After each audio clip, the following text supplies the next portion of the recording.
नमस्कार, मैं Rohit Ranjan. News nation के खास कार्यक्रम चमत्कार के लाइव टेस्ट में आप सभी का स्वागत है। और आज बात करेंगे राजस्थान के अलवर के एक पर्ची वाले बाबा की। इनका नाम है आदित्य कृष्ण पराशर।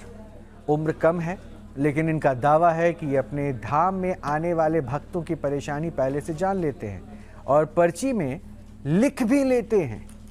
क्या है इनका चमत्कार, पहले एक रिपोर्ट में हम आपको ये दिखाते हैं।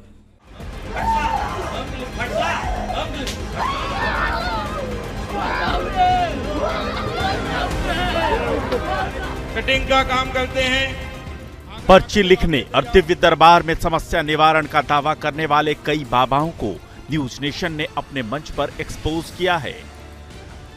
सच की पड़ताल करते हुए हमें ऐसे ही एक और दिव्य दरबार के बारे में जानकारी मिली, जहां के पीठाधीश्वर पर्ची वाले नन्हे बाबा के नाम से मशहूर हैं और लोगों का भूत, भविष्य और वर्तमान बताते हैं। मैं परेशान है, घर में बहुत समस्या है,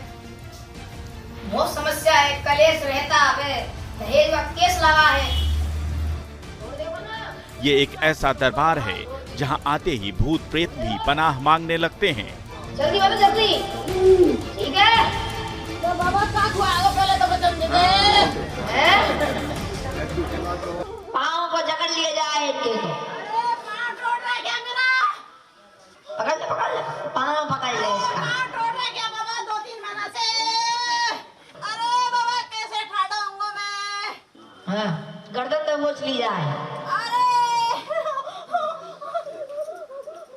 बैंडो से मारा जाए इसको। अरे बाबा मत मारे तो जाऊंगा बाबा। ना मत जा। अरे जाऊंगा बाबा। अरे तू तो मेरेंगे अब। पर्ची वाले इन नन्हे बाबा का पूरा नाम है आदित्य कृष्ण पाराशर और इस दरबार का नाम है पाराशर धाम। वो इस पाराशर धाम के पीठाधीश्वर हैं। उनका दरबार राजस्थान के अलवर जिले के खेड़ली में लगता है। बाबा की उम्र महज 10 वर्ष है और वो 7वीं कक्षा में पढ़ते हैं। पढ़ाई के साथ साथ कथावाचन का ज्ञान भी ले रहे हैं, यानी शिक्षा और ज्ञान दोनों की प्राप्ति कर रहे हैं और कभी कभी भागवत कथा का वाचन भी करते हैं। वो पिछले 1 वर्ष से दरबार में आने वाले भक्तों की पर्ची बनाते हैं। पढ़ाई डिस्टर्ब न हो, इसलिए आदित्य कृष्ण पाराशर दरबार हर महीने आखिरी मंगलवार को ही लगाते हैं। धाम के पीठाधीश्वर पंडित आदित्य कृष्ण पाराशर का कहना है कि वो 29 दिन अपने लिए और 1 दिन समाज सेवा के लिए देते हैं, यानी दरबार लगाने और पर्ची लिखने की क्रिया को वो समाज सेवा मानते हैं। बोल पाराशर धाम की, हनुमान जी महाराज की। दावा है कि पंडित आदित्य कृष्ण पाराशर को भगवान बालाजी की विशेष कृपा प्राप्त है और वो भक्तों का भूत, भविष्य और वर्तमान देख लेते हैं और फिर एक पर्ची में बिना पूछे ही सारी समस्या और उसका समाधान लिख देते हैं। उनके दरबार में हर प्रकार की समस्या का निवारण होता है। यहाँ आते ही भूत, प्रेत और बुरी शक्तियां भाग जाती हैं। दावा है कि पर्ची लिखने के लिए वो माइंड रीडिंग नहीं करते, बल्कि मंत्र चिकित्सा का सहारा लेते हैं। आदित्य कृष्ण पाराशर के दादा ही उनके गुरु हैं। उनके दादाजी का नाम पंडित लक्ष्मी नारायण पाराशर है और वो भागवत के साथ साथ वेदों के भी आचार्य हैं। आदित्य कृष्ण पाराशर ने अपने दादा गुरु की प्रेरणा से ही 1 वर्ष पहले पर्ची लिखना शुरू किया था। हालांकि उन्हें बचपन से ही दिव्य ज्ञान का एहसास होने लगा था। सभी आरती कर ले, जिनको गुरुजी के चरण में स्पर्श करने हैं वो कर लेना बाद में, लेकिन एक बार आरती कर ले उसके बाद कर लेना, ठीक है। उन्होंने बचपन में किसी के बारे में कुछ बताया था जो बाद में सच हो गया। इस घटना के बाद से उनके दादाजी ने उन्हें बालाजी की कृपा और पर्ची का दिव्य ज्ञान होने की बात बताई।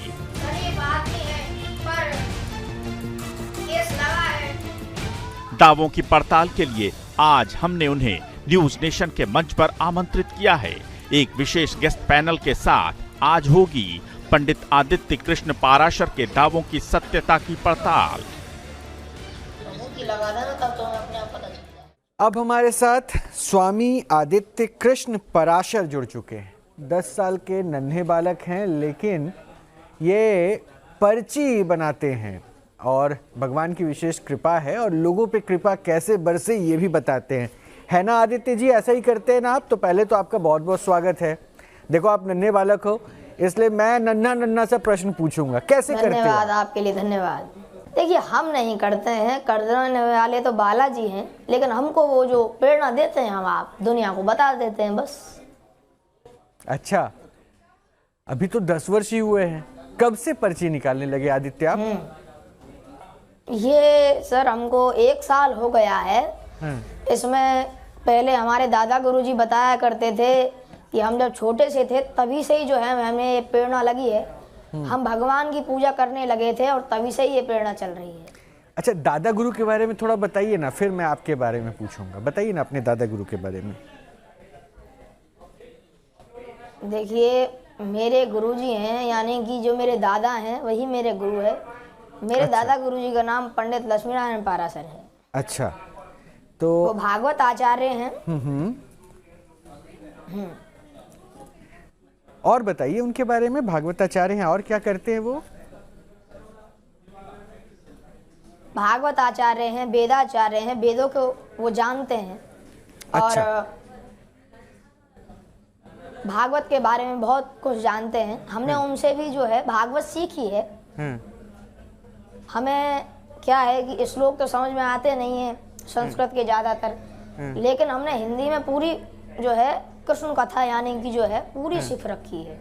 अच्छा, तो कृष्ण कथा का सबसे जो आपको प्रभावित करने वाला हिस्सा है आदित्य, क्या वो बताएंगे? अगर कुछ थोड़ा सा बता दें तो फिर मैं आपकी विद्या के बारे में पूछूंगा। देखिए, हमें प्रभावित करने वाले तो हमारे जो हैं पिताजी और दादा गुरुजी हैं। वो कहते थे कि बेटा संसार की मोह माया से अच्छा है तुम कथा करो। हम पढ़ रहे हैं, ऐसी बात नहीं कि वो हमें पढ़ाई से अलग नहीं करना चाहते, लेकिन थोड़ी समाज सेवा हो जाए और दुनिया को कथा का थोड़ा सा ज्ञान मिल जाए, इसलिए हम कथा करते हैं। अच्छा, तो किस क्लास में हैं आदित्य आप?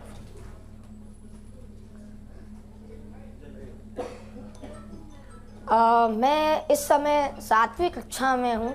हाँ। अच्छा, और स्कूल जाते हैं ना? पढ़ाई लिखाई तो कर रहे हैं ना अभी आप? हाँ, स्कूल जाते हैं। स्कूल के साथ साथ हम जो है कथा का जो है ज्ञान ले रहे हैं, क्योंकि जीवन में जो है शिक्षा का होना अति आवश्यक है। संस्कारों का भी होना अति आवश्यक है और शिक्षा का होना भी अति आवश्यक है। शिक्षा के बिना व्यक्ति अधूरा है और ज्ञान के बिना भी व्यक्ति अधूरा है, इसलिए हम दोनों चीज़ों की प्राप्ति कर रहे हैं। देखिए, बहुत आप अल्प आयु में हैं और इस आयु में अपनी वाणी पर इतना संयम रखना वाकई बहुत अच्छा लग रहा है मुझे आपको सुनने में। धैर्यवान हैं आप, आपकी वाणी बहुत मधुर है और आप जिस तरह से शब्दों का चयन कर रहे हैं वो मुझे बहुत प्रभावित कर रहा है आदित्य। अब मैं थोड़ा सा आपके विद्या के बारे में समझूंगा, जिसको 1 वर्ष से आप कर रहे हैं। इसकी प्राप्ति कैसे हुई? कैसे आपको लगा कि आपके अंदर ये विद्या आ चुकी है, या फिर आपने देखिए, पहली बात तो ये समझिए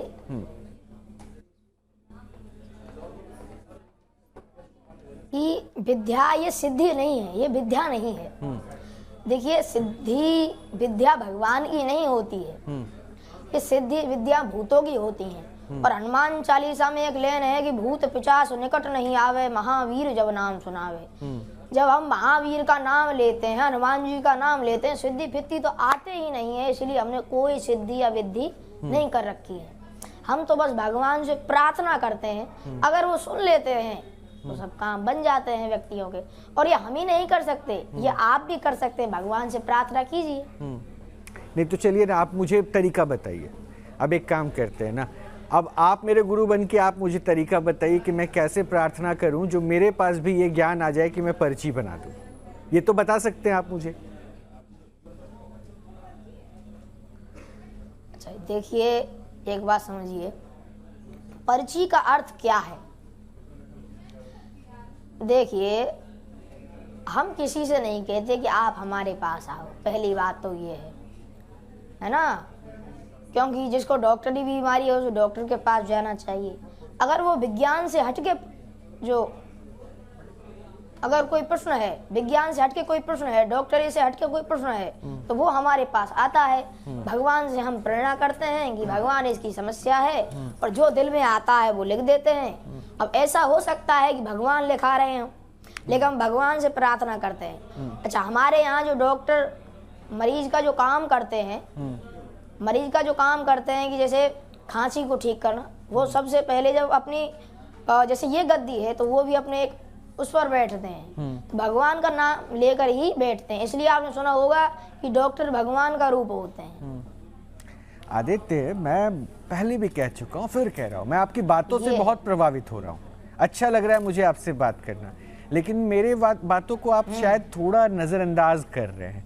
मैं आपसे प्रार्थना कर रहा हूँ, आप मेरे गुरु के तौर पर मुझे ये बताइए, मान लीजिए कि मैं आपको अपना गुरु मानता हूँ और मान रहा हूँ, जैसे आपने कहा ना कि आप भी कर सकते हैं, तो आदित्य अपने गुरु से मैं अगर पूछूं तो आप मुझे वो विद्या दीजिए, आप मुझे वो दिशा बताइए कि मैं भी कैसे ये साधना करूं ताकि मैं भी जो मेरे मन में भाव आए मैं वो कागज पर उकेरूं। ये विद्या नहीं है। आप ऐसा कीजिए, भगवान मानता है कि मेरा मन साफ है, मैं दयालु हूँ, भगवान ऐसा मानता है।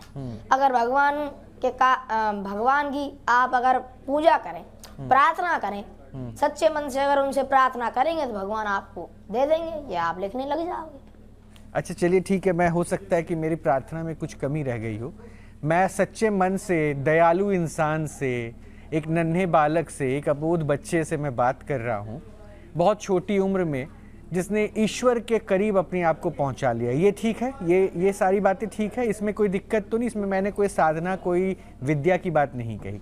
तो मैं उस बच्चे से जो ईश्वर के बहुत करीब है, जिसके मन में ईश्वर बसता है, जिसका भाव ईश्वर के प्रति बहुत अच्छा है, मैं उस बच्चे से अगर पूछूं कि आप अपने घर पर, अपने दरबार में, अपनी गद्दी पर बैठे हैं, अगर मैं कहूं कि कोई पर्ची आप निकाल दीजिए